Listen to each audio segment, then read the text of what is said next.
Okay, hello everyone, and welcome to CSOs on the Go, where we are keeping you in the know. My name is CSO Vivian, CSO standing for Chief Science Officer. My partner, CSO Aishat, unfortunately can't make it here with us today, but we do have our first special guest who goes by the name Juan Carlos. Today, we will be interviewing him and his background in STEM as a Hispanic worker in honor of Hispanic Heritage Month. So, welcome, Juan. Thank you for coming and congrats on being our first special guest. Glad to be here. Thanks for the invitation. Yes, thank you. So, Juan, just to get us rolling, would you like to tell us a bit about yourself, like where you're from and some things about you growing up? I'll be happy to do so. So I am originally from Colombia. I did my studies in Colombia, my bachelor and my master, and then I came to the US to pursue a PhD. So I have a doctorate degree in chemistry. So came here in 96, finished in 2000, and then in 2000 I started working for Dow here in Texas. That is very interesting. You said you're in Texas, right? Correct. So since 2000, so for the last 20 years, I have worked for Dow here in Texas. Oh, wow. Okay, so do you tell us a bit about, because I saw on your basic profile, it said about Dow Chemical, and that's I haven't heard together as a group. So do you mind explaining your role at Dow and specifically Dow Chemical or what that means? Yeah, sure. So glad to do that. So Dow is one of the 30 components of the Dow Jones. It's a large diversified material science company. We believe in the power of innovation. We are very customer centric. We believe in the power of diversity and inclusion, and we try to do the best we can for the planet. So that's kind of the framework, the philosophy for Dow, and I am a member of that company. So in my role, what I do is it's really cool. I think I have a great job. What I do is I try to understand what are some of the market needs, so what are the problems outside? How can we make cars better? How can we produce more renewable energy? How can we make the environment better? Then I try to use my technical background and I frame those external problems, market problems, and I frame them as opportunities for my scientists. So I work with a bunch of very smart people, lots of PhDs, and I say, look, I think that there is an opportunity to make cars lighter, or there is an opportunity to make homes more energy efficiency, or there is an opportunity to extract oil perhaps in a more efficient manner. And I translate those to them, and they're very smart people. So they go to the lab and then they start doing experiments and they develop solutions that now I turn around and go and present to the people who had the problem. So I have, I don't know, one of the best jobs that you can imagine is this translation of market problems into technical challenges, and then the technical solution to commercialize solutions. So that's my role. That's what I do for that. Wow, that is a whole lot. There is a big process that you just described there. So just to break it down, you do have a PhD. Do you mind explaining again a little bit about what you earn your PhD in?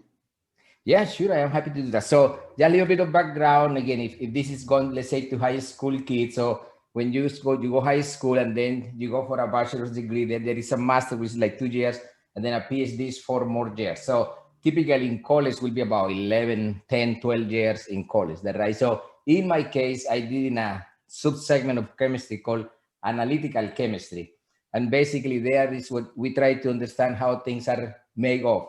So you have like a new perfume. Okay, what are the components in that perfume?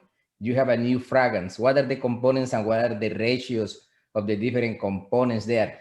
I don't know if you have seen, like criminal shows when they try to figure Oh, what are yes. the components and how things happen and all the machinery. That's what I did when I was in graduate school, is trying to understand, like there is this little bit of material, an explosive. Okay, what is that explosive? What is the composition? Where is that coming from?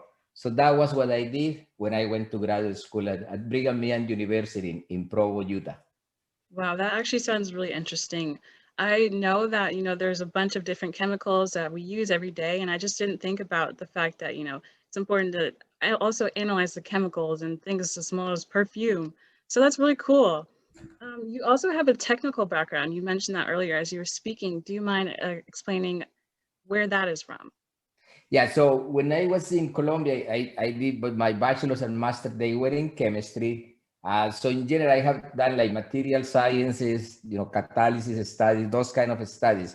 But as we like to say in Dow, I went to the dark side, I don't know, 7 or 8 years ago, and I now do what they call marketing, is that right? So I work with lots of very smart people who continue to do science, but I am more in a commercial business kind of role. So again, it's in that articulation of opportunities, but since I do have a technical background, I have an understanding of the limitation of realities, right? People would like to have some great things, but they may defy the laws of thermodynamics that you cannot actually do it.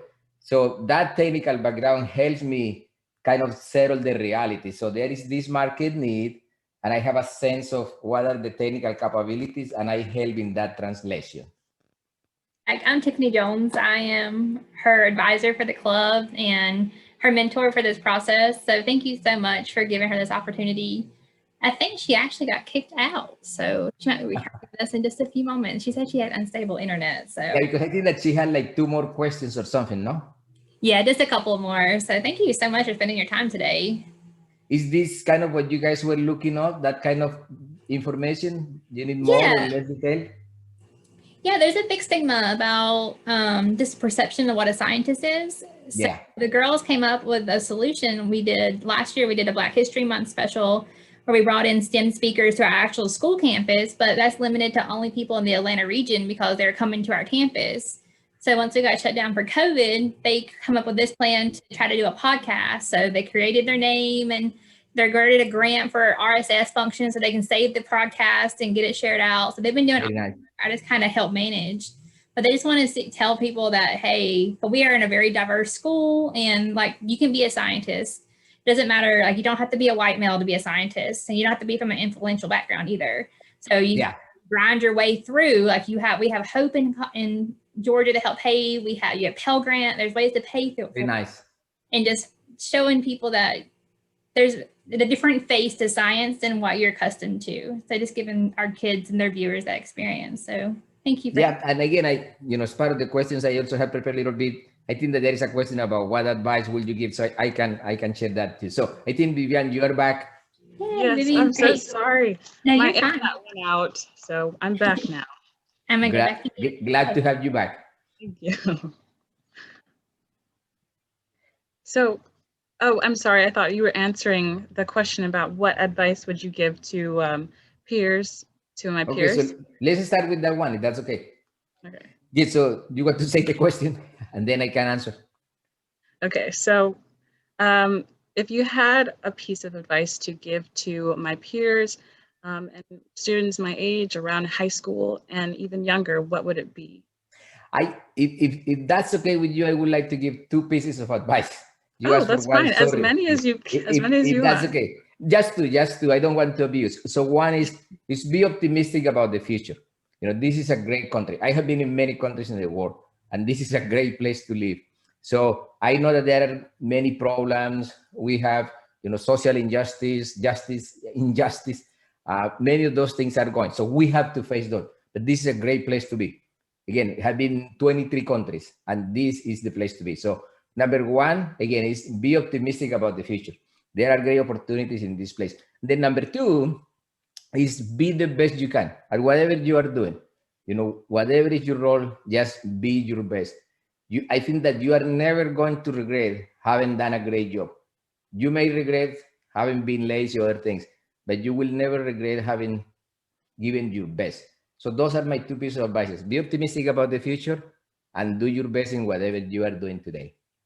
Thank you for those pieces of advice. I definitely agree with those. You can never regret trying your best because you know that you gave your all. Rolling back to some other questions, did you always know that you wanted to be a scientist or in the field that you are in now? And if not, what led you to such a career? So there are again 2 pieces. So one, when I was a teenager, I don't know, maybe 14, 15, I really like math and science. But when I go to the equivalent in the US will be like 11th grade, I had a great chemistry teacher, a really good chemistry teacher. I still even remember his name 30 years later. And I was inspired by the way that he thought. He was really good teacher. He knew his stuff. So I got passionate. So that was kind of my decision between chemistry or math. I decided to go chemistry, and it has been a great choice. Then the second thing, it's I mean, you want to plan your future, but you cannot plan your future to the last decimal point. So Right. again, my background is in science. I have I have did a bachelor, all those stuff, always in chemistry. But here I am today doing a job that I absolutely love, which is more on the business commercial side. So, your question, what I never expected I could be doing is I never realized that having a technical background will prepare me so well for a business role in society, be a business person, a marketing person, a commercial person. That is really good. So again, if you try to do your best and you go for science, if you decide, you can remain in science for the next 30, 40 years. But that also gives you the option to say, it has been good. I have been on science, I don't know, 10, 15 years. I want to try being more of a business owner, things like that. You have the background, now you have the tools to do that. If you look the opposite, it's a lot harder. If you went for an MBA, now you are going to start learning all that chemistry, it's going to get a lot harder. But having the technical background really prepares you, if you chooses to do so, to go for the business side. Wow, that's a lot of different contributions. I'm sure there's even more contributions to what pushed you towards the field that you're going to. I just had a comment like, I definitely love chemistry, and I have a lot of peers, especially at my magnet school, where we have a great science background, and we're just very grateful for our teachers. So that comment about you saying you had a great chemistry teacher and you remembered his name, that definitely hit home for me. Like I cannot forget the great teachers who have impacted me in my future. So another question that I have is, what is one thing that you do in your job now that you didn't think that you were able to do before And you again, started?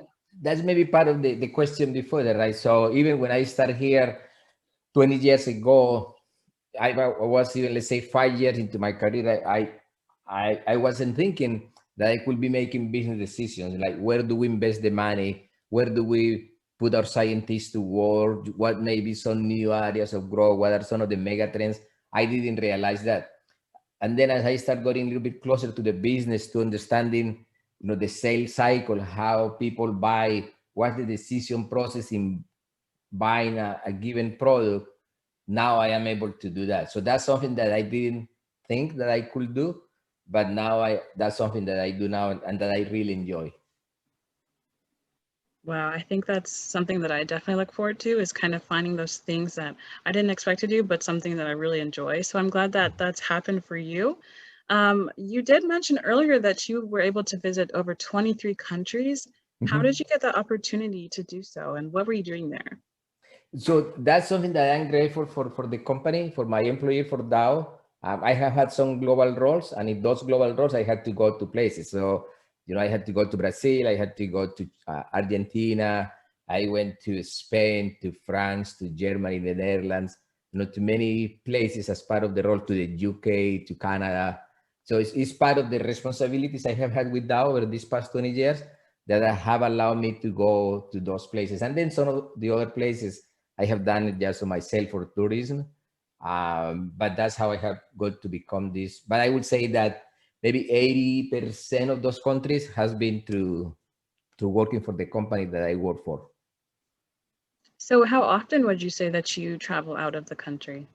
So in Dow, there are different roles. So in the past, I used to have a little bit more global roles. In the last few years, I have been a little bit more local. So only going to Mexico, US, and Canada. But about 6 years ago, I had a little bit more global role.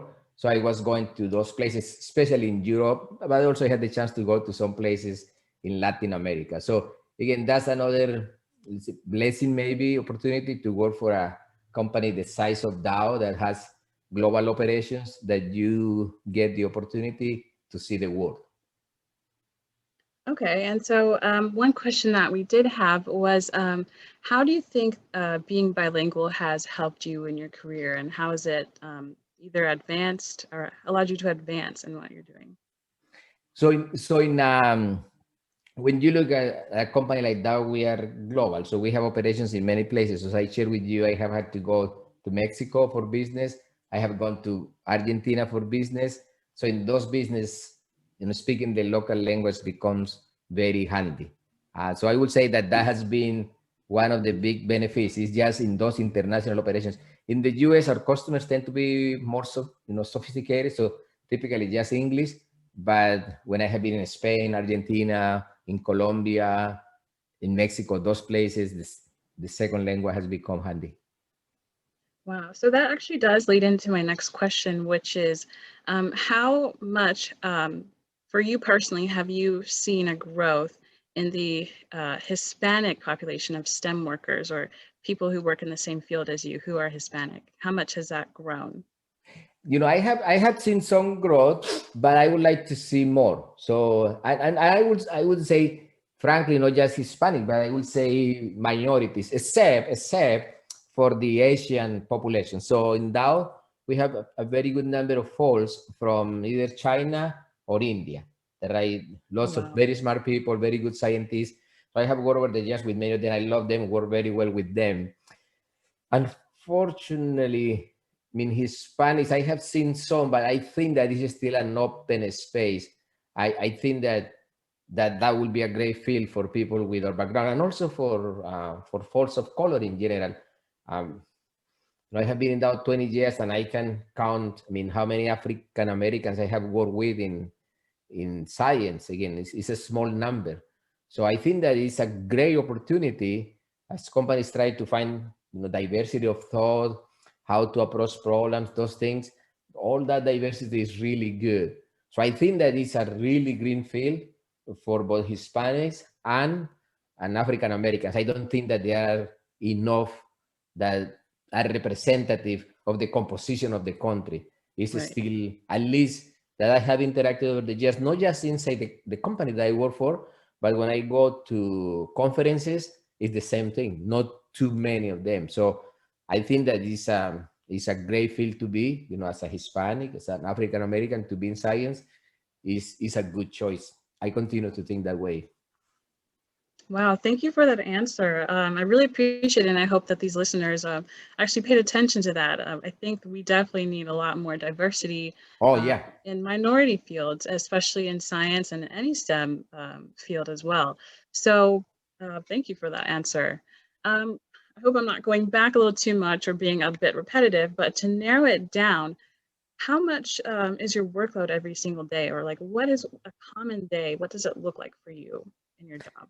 So is that pre-COVID or post-COVID?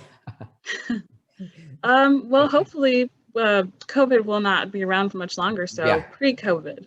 Yeah. So let's say a regular in the past, right? So I will typically travel maybe every week or maybe 2 out of 3 weeks, but with the advantage that I will organize my trip. So I need to go and see this customer. I need to go to this trade show. I needed to give a presentation, those things. And I will try to organize, that I will travel maybe Monday to Wednesday or, always try to be home when my kids' birthdays or anniversary, things like that.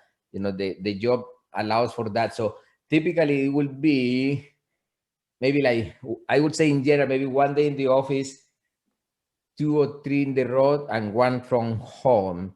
That will be typical for the kind of role I do. Now, if you, Viviana, say, no, look, I love science. I want to be, I don't know, it's about expression. People say a lab rat.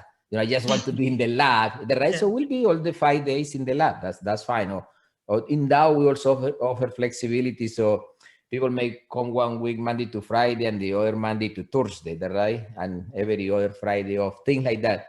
But again, in my case, who have moved more into the business at that interface with customers, the way I describe it will be a good description. Good deal of time be on the road, seeing customers, looking for opportunities, interviewing people, things like that. That will be my job compared to someone who remains on what we call in Dow the technical ladder.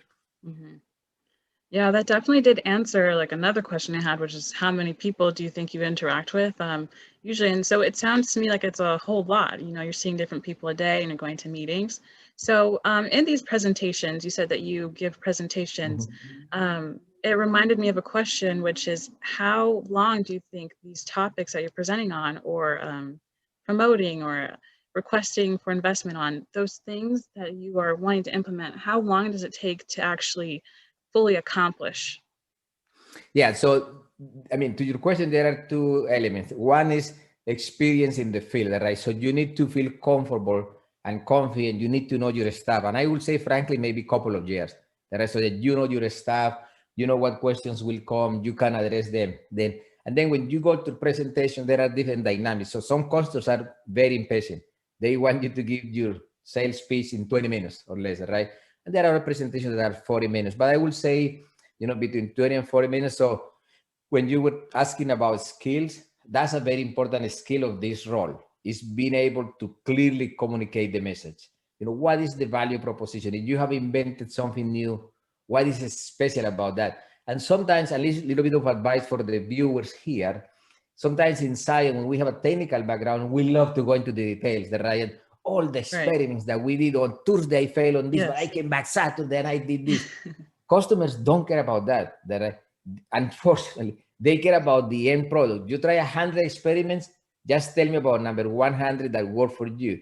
When we are in school, we like to show all those, and maybe that's useful because you show how you learn different principles and the iterations. But in the business of chemistry, that's not typically the case.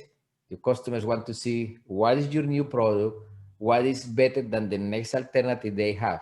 So that's an important skill that one with a technical background needs to transition into the business world, that you need to learn to be a little bit more succinct, more crisp in your descriptions.